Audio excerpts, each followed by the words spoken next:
Hello friends, welcome to my channel. तो मैं गया एक नया वीडियो के साथ में, और आज के इस वीडियो में हम डिस्कस करने वाले हैं recipe cost versus food cost. बहुत लोगों को कन्फ्यूजन है रेसिपी कॉस्ट और फूड कॉस्ट के बारे में। तो इस वीडियो में हम प्रैक्टिकल करके भी आपको बताएंगे कि किस तरह से आप रेसिपी कॉस्ट कर सकते हो और फूड कॉस्ट किस तरह से निकाल सकते हो। तो छोटा सा यहाँ पे एक ब्रीफ इंट्रोडक्शन हम कर लेते हैं यहाँ पे, जिसमें रेसिपी कॉस्ट लेफ्ट साइड में, इसमें इंग्रेडिएंट्स रेसिपी कॉस्ट में क्या चाहिए होता है हमको, इसमें इंग्रेडिएंट्स मतलब जो भी रॉ मटेरियल्स है उसका यूनिट क्वांटिटी या कॉस्ट। मतलब फॉर एग्जांपल बनाना है तो यूनिट क्या है उसका, पीसेस या फिर केजी, क्वांटिटी 1 किलो, कॉस्ट कितना है 40 रुपीज़। इतना इन्फॉर्मेशन चाहिए होता है रेसिपी कॉस्ट निकालने के लिए। और साथ ही साथ अगर हम फूड कॉस्ट की बात करें तो फूड कॉस्ट निकालने के लिए इंग्रेडिएंट्स या फिर रॉ मटेरियल, उसका तो यूनिट क्वांटिटी और कॉस्ट तो आपको चाहिए ही, साथ ही साथ आपको सेल रेट का भी चाहिए। सेल डेटा क्या होता है, जैसे कि आप कोई इंग्रेडिएंट्स हम परचेस करके लाया, उससे रॉ मटेरियल बनाया, उसको सेल किया, तो कितना का हमारा रोज का सेल हो रहा है उसको भी चाहिए। और एडिशनल एक्सपेंडिचर मतलब रूम रेंट, सैलरी, गैस का बिल, इलेक्ट्रिसिटी बिल, जो भी हमारा रॉ मटेरियल छोड़ के बाकी एडिशनल एक्सपेंडिचर होता है उसका भी हमारा डेटा चाहिए होता है। तीन चीज़ हमको बेसिकली फूड कॉस्ट के लिए चाहिए, रेसिपी कॉस्ट के लिए एक ही चीज़ चाहिए। तो इसको हम प्रैक्टिकल करके देखते हैं। प्रैक्टिकल करने के लिए ना आपको दो चीज़ का जरूरत पड़ेगी। एक हो गया आपका रेसिपी कॉस्ट फॉर्मेट प्रोफेशनल वाला, प्रोफेशनल क्यों है मैं आपको आगे जाके बताऊंगा। एक चाहिए वो आपको, और एक आपको चाहिए इन्वेंट्री या फिर प्रॉफिट एंड लॉस फॉर्मेट, जिसका मदद से हम जो है फूड कॉस्ट निकाल सकते हैं। ठीक है, तो सबसे पहले हम रेसिपी कॉस्ट को देख लेते हैं। ये जो रेसिपी कॉस्ट फॉर्मेट है ये बहुत यूजफुल है, बहुत लोग यूज कर रहे हैं।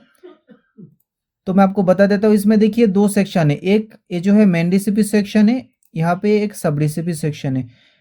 तो एक प्रोफेशनल जो रेसिपी कॉस्टिंग फॉर्मेट होता है उसमें दो सेक्शन होना ही चाहिए, एक आपका सब रेसिपी, एक आपका मेन रेसिपी। सब रेसिपी में हम क्या करेंगे, सॉस, ड्रेसिंग, इस तरह का चीज़ें बनाएंगे, और जो मेन रेसिपी होगा उस पर जाके हम हमारा फाइनल प्रोडक्ट बनाएंगे जो हम सेल करने वाले हैं। तो रेसिपी कॉस्टिंग फॉर्मेट में बेसिकली हमको रेसिपी का नेम डालना पड़ता है, और जैसे कि यहाँ पे एबीसी एक रेसिपी का नाम है, इसमें डाला है हमने एप्पल बनाना, और इसमें यूनिट क्वांटिटी प्राइस जो है इसका सेलिंग परचेस प्राइस है, परचेस प्राइस ऑटोमेटिक आ रहा है। यहाँ पे वेस्टेज और यील्ड निकल के आएगा।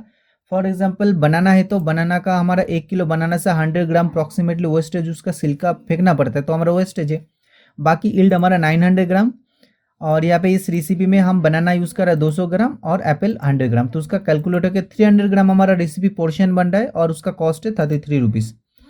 तो ये बेसिक कॉन्सेप्ट होता है हमारा रेसिपी का, जो रेसिपी कॉस्ट है। अभी मैं आपको बताता हूँ फूड कॉस्ट क्या होता है। फूड कॉस्ट निकालने के लिए हमको करना पड़ता है इन्वेंट्री, और इन्वेंट्री करके हमको कंजम्पशन निकालना पड़ता है हमारा जो भी रॉ मटेरियल है उसका। तो इसके लिए एक बड़ा सा फॉर्मेट या फिर सॉफ्टवेयर्स आप यूज़ कर सकते हो, दोनों मेरे पास अवेलेबल है। स्टार्ट करते हैं आइटम मास्टर से। यहाँ पे आपको आइटम डाल देना है, यहाँ पे हम परचेस करेंगे। फॉर एग्जांपल यहाँ पे हमारे पास मैंगो है, मैंगो हमने परचेस किया 10 किलो, सेल किया है 8 किलो, ट्रांसफ़र किया है 1 किलो, डिस्कार्ड किया है हाफ केजी। यहाँ पे देखिए, तो इस फॉर्मेट में इनवॉइस वाला सेक्शन भी है। और इसके बाद देखिए स्टॉक मैनेजर में आएंगे तो यहाँ पे मैंगो है, परचेस है 10 kilo, sale 8 kilo, transfer 1 kilo, और डिस्कार्ड मतलब ख़राब हुआ है हाफ केजी। तो हमारे पास बचा हुआ है जो है हाफ केजी। अब राइट साइड में यहाँ पे हमारे पास कंजम्पशन निकालना है। विदाउट कंजम्पशन हम फूड कॉस्ट कभी भी नहीं निकाल पाएंगे। यहाँ पे सेमी फिनिश में हम डाल देते हैं 0.1। तो आपको अगर कंजम्पशन के बारे में नहीं पता है तो इस फॉर्मेट में सारे ऑप्शंस अवेलेबल है। इस फॉर्मेट को किस तरह से यूज़ करना है उसका रिलेटेड वीडियो मैं आपको डिस्क्रिप्शन बॉक्स में डाल दूंगा, उसको देखिए। अगर पसंद आए तो इस फॉर्मेट को आप डाउनलोड कर लीजिए। तो जैसे हमने यहाँ पे सेमी फिनिश में 100 ग्राम डाला है, बता रहा है 900 ग्राम हमारा कंजम्पशन है, और उसका विशेष पे उसका डेटा निकल के आ रहा है। इसके बाद आता है हमारा सेल्स हमारी। जैसे मैंने बताया था आपको, फूड कॉस्ट निकालने के लिए आपको बेसिक तीन चीज़ तो चाहिए ही चाहिए, मस्ट है। एक हो गया आपका रॉ मटेरियल्स की कॉस्ट, जो हमारा निकल जाएगा कंजम्पशन से, जो हमारा यहाँ पे निकल के आ रहा है कंजम्पशन से। एक चाहिए आपको सेल की डेटा, कि हमारा रेस्टोरेंट में कितना सेल हो रहा है। तो यहाँ पे देखिए इस फॉर्मेट में बहुत अच्छा ऑप्शन है, इसमें कैश में कितना सेल हुआ है, चेक में कितना, कार्ड में, यूपीआई, मतलब इसको आप चेंज भी कर सकते हो आप जो पेमेंट मेथड से आपका हिसाब से। तो हमारा टोटल सेल हुआ है 1150 रुपया। तो हमारा सेल का डेटा भी इस तरह से आपको मिल जाएगा। कहाँ से मिलेगा आपको? पॉइंट ऑफ सेल या फिर बिलिंग मशीन जो हमारे पास होता है वहाँ से आपको मिल जाएगा। वो उस डेटा को आपको यहाँ पे डेली 1 तारीख 2 तारीख 3 तारीख करके यहाँ पे डालते रहना है।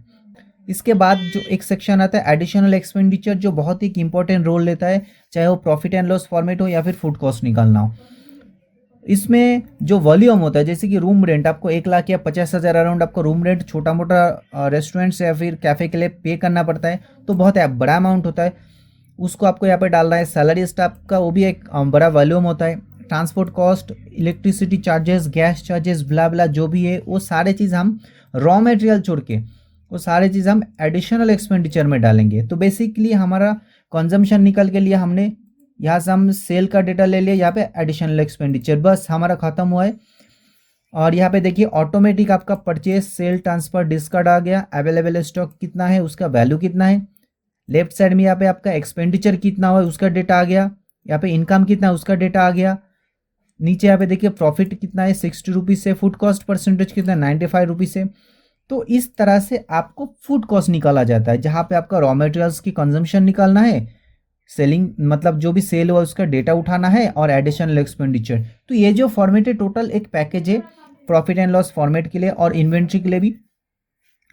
आइदर आप डीसीपी कॉस्टिंग फॉर्मेट लेना चाहते हो या फिर ये प्रॉफिट एंड लॉस फॉर्मेट, दोनों की लिंक मैं आपको डिस्क्रिप्शन बॉक्स में दे दूंगा, जहाँ से आप वीडियोस को भी देख सकते हो, फुल वीडियोस, और उस फॉर्मेट दोनों फॉर्मेट को भी आप डाउनलोड भी कर सकते हो। दोनों बहुत यूजफुल है होटल इंडस्ट्री के लिए। तो फ्रेंड्स, आई होप कि इस वीडियो में आपको क्लियर हो गया कि रेसिपी कॉस्ट और फूड कॉस्ट में क्या डिफरेंस होता है। तो आज के इस वीडियो में इतना ही। अगर आप डिटेल्स में और भी कुछ समझना चाहते हो होटल इंडस्ट्री रिलेटेड, या फिर आप चाहते हो कुछ फॉर्मेट में आपको बना के दिखाओ जो आपको सीखना है, आप मुझे कमेंट सेक्शन में बताइए, मैं आपको दिखाऊंगा बना के स्टेप बाय स्टेप प्रोसेस, ताकि आप भी सीख पाए। For example that can be duty roster, that can be food cost format, recipe cost format, और resignation letter, fridge temperature letter, जो भी हो, मतलब रिकॉर्ड लिस्ट, जो भी आपको सीखना है, इन्वेंट्री का डेटा किस तरह से मैनेज करे, तो आप मुझे कमेंट सेक्शन में बताइए, मैं आपको स्टेप बाय स्टेप बता के दिखाऊंगा, जो आपको आने वाले दिन में बहुत ही हेल्प होगा। So thank you very much for watching this video.